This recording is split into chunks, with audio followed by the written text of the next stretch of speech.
ಎಲ್ರಿಗೂ ನಮಸ್ಕಾರ. ನಮ್ಮ ಜ್ಞಾನಸೂತ್ರಂ ಯೂಟ್ಯೂಬ್ ಚಾನಲ್ಗೆ ನಿಮಗೆ ಮರಳಿ ಸ್ವಾಗತ. ಇವತ್ತಿನ ವಿಡಿಯೋದಲ್ಲಿ ನಾವು UGC NETಯ ಕಾಮರ್ಸ್ ಪೇಪರಿನ ಯೂನಿಟ್ 4 ಆದಂತಹ ಬಿಸ್ನೆಸ್ ಫೈನಾನ್ಸ್ ಬಗ್ಗೆ ಕಂಪ್ಲೀಟ್ ವಿಡಿಯೋನ ನಿಮಗೋಸ್ಕರ ಮಾಡಿದ್ದೀವಿ. ಈ ವಿಡಿಯೋನ ಶುರು ಮಾಡೋದಕ್ಕಿಂತ ಮುಂಚೆ ನೀವೇನಾದರೂ ಇನ್ನೂ ನಮ್ಮ ಚಾನಲ್ಗೆ ಸಬ್ಸ್ಕ್ರೈಬ್ ಆಗಿಲ್ಲ ಅಂದರೆ ಈ ಕೂಡಲೇ ಸಬ್ಸ್ಕ್ರೈಬ್ ಆಗಿ, ವಿಡಿಯೋಸ್ನ ಲೈಕ್ ಮಾಡಿ ಹಾಗೆ ಶೇರ್ ಮಾಡಿ. ಬನ್ನಿ ವಿಡಿಯೋನ ಶುರು ಮಾಡೋಣ. ಮೊದಲನೇದಾಗಿ ಬಿಸ್ನೆಸ್ ಫೈನಾನ್ಸ್ ಅಂದರೆ ಏನು ಅಂತ ತಿಳ್ಕೊಳ್ಳೋಣ. ಬಿಸ್ನೆಸ್ ಫೈನಾನ್ಸ್ ಅಂತ ಅಂದರೆ it refers to the process of raising, managing and utilising funds required by the business for its operation and growth.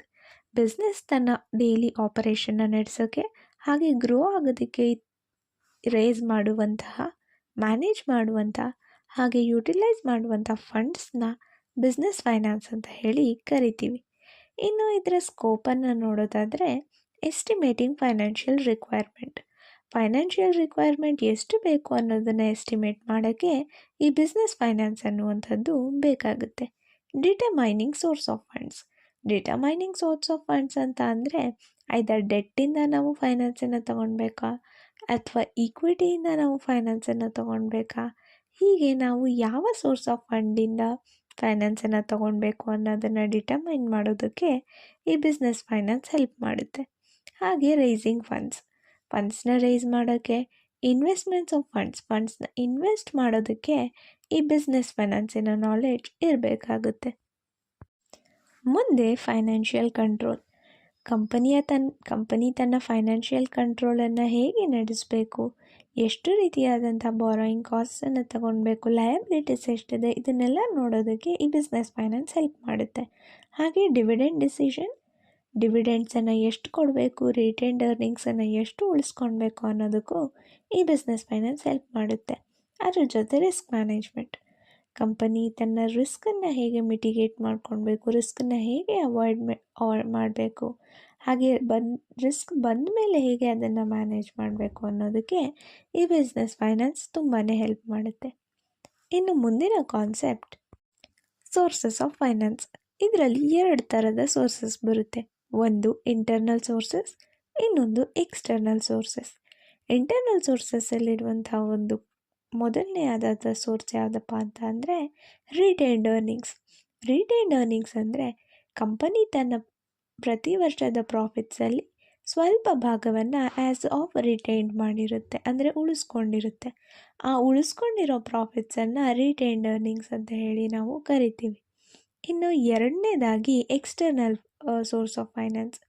ಇಲ್ಲಿ ಯಾವ್ಯಾವ ಥರದ ಒಂದು ಸೋರ್ಸ್ ಆಫ್ ಫೈನಾನ್ಸ್ ಬರುತ್ತೆ ಅಂತ ಅಂದರೆ equity share capital, preference share capital, debentures, loans, public deposits, trade creditors, ಹಾಗೆ venture capital, angel investment, government financial institutions, overdrafts, factoring, ಹಾಗೆ commercial paper. ಈ ರೀತಿಯಾದಂಥ ಹಲವಾರು ಎಕ್ಸ್ಟರ್ನಲ್ ಸೋರ್ಸ್ ಆಫ್ ಫೈನಾನ್ಸ್ಗಳು ಬಿಸ್ನೆಸ್ಗೆ ಅವೈಲೇಬಲ್ ಇದೆ. ಇದಿಷ್ಟು ಸೋರ್ಸಸ್ ಆಫ್ ಫೈನಾನ್ಸ್ ಬಗ್ಗೆ ಆಗಿತ್ತು. ಇನ್ನು ಮುಂದಿನ ಕಾನ್ಸೆಪ್ಟ್ ಲೀಸ್ ಫೈನಾನ್ಸಿಂಗ್ ಅಂತ ಅಂದರೆ a method of financing where company use asset without owning them.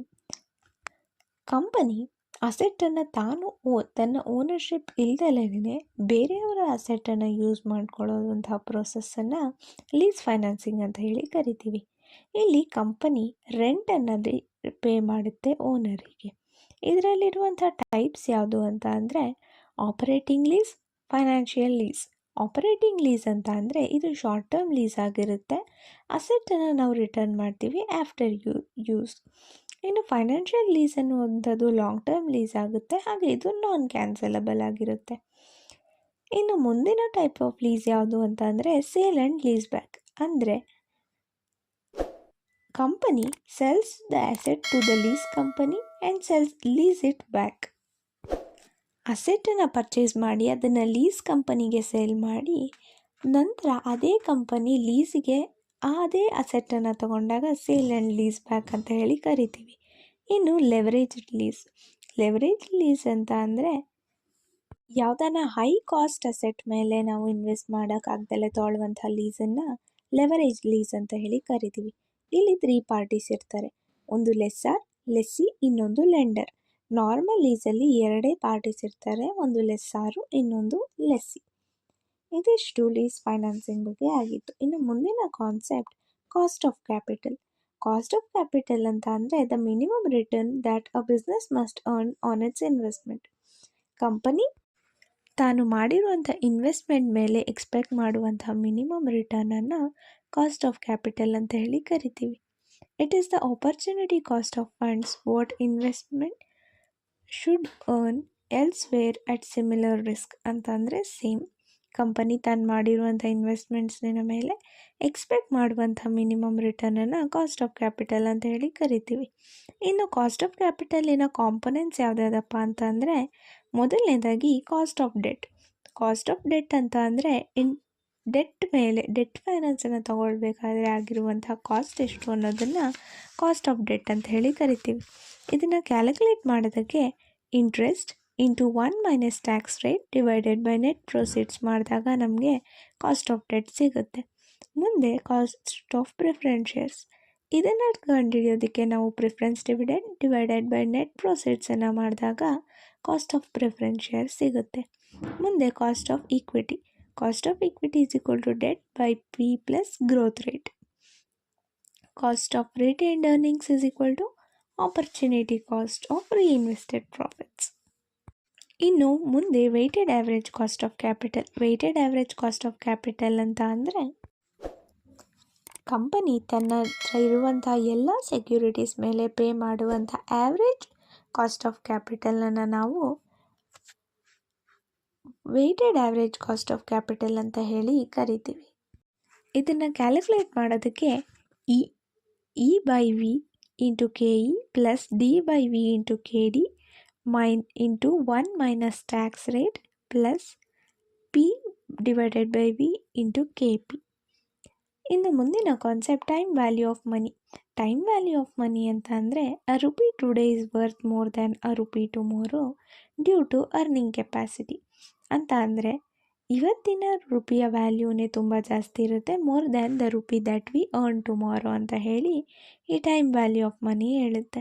ಈ ಟೈಮ್ ವ್ಯಾಲ್ಯೂ ಆಫ್ ಮನಿನ ಕಂಡುಹಿಡಿಯೋದಕ್ಕೆ 5 ಟೆಕ್ನಿಕ್ಸ್ ಇದ್ದಾವೆ. ಮೊದಲನೇದಾಗಿ ಫ್ಯೂಚರ್ ವ್ಯಾಲ್ಯೂ ಟೆಕ್ನಿಕ್. ಇದನ್ನು ಕ್ಯಾಲ್ಕುಲೇಟ್ ಮಾಡೋದಕ್ಕೆ present value into 1 plus R by N R into N ಮಾಡಿದ್ರೆ ನಮಗೆ ಫ್ಯೂಚರ್ ವ್ಯಾಲ್ಯೂ ಸಿಗುತ್ತೆ. ಇನ್ನು ಪ್ರೆಸೆಂಟ್ ವ್ಯಾಲ್ಯೂನ ಕಂಡುಹಿಡಿಯೋದಕ್ಕೆ future value divided by 1 plus R into N ಮಾಡಿದಾಗ ನಮಗೆ ಪ್ರೆಸೆಂಟ್ ವ್ಯಾಲ್ಯೂ ಸಿಗುತ್ತೆ. ಇನ್ನು ಆ್ಯನ್ಯುಟಿ ಮೆಥಡ್ ಅಂತ ಅಂದರೆ equal payment made at regular interval ಅಂತ ಹೇಳಿ ನಾವಿಲ್ಲಿ ಕರಿತೀವಿ. ಇಲ್ಲಿ ಪಿ ವಿನ ಕಂಡುಹಿಡಿಬೇಕಾದ್ರೆ payment into 1 minus 1 plus R by N divided by R ಮಾಡಿದ್ರೆ ನಮಗೆ ಪಿ ವಿ ಸಿಗುತ್ತೆ. ಹಾಗೆ ಎಫ್ ವಿನ ಕ್ಯಾಲ್ಕುಲೇಟ್ ಮಾಡೋದಕ್ಕೆ P M T into 1 plus R into N minus 1 by R ಮಾಡಿದ್ರೆ ನಮಗೆ ಆ್ಯನ್ಯುಟಿ ವ್ಯಾಲ್ಯೂವಿನ ಫ್ಯೂಚರ್ ವ್ಯಾಲ್ಯೂ ಸಿಗುತ್ತೆ. ಇನ್ನು ಕಾಂಪೌಂಡಿಂಗ್ ಟೆಕ್ನಿಕ್ ಅಂತ ಅಂದರೆ ಫೈಂಡಿಂಗ್ ಫ್ಯೂಚರ್ ವ್ಯಾಲ್ಯೂ ಅಂತ, ಡಿಸ್ಕೌಂಟಿಂಗ್ ಟೆಕ್ನಿಕ್ ಅಂತ ಅಂದರೆ ಫೈಂಡಿಂಗ್ ಪ್ರೆಸೆಂಟ್ ವ್ಯಾಲ್ಯೂ ಅಂತ. ಇನ್ನು ಮುಂದಿನ concept capital structure. Capital structure is the mix of debt and equity and other long term source of finance used by the firm.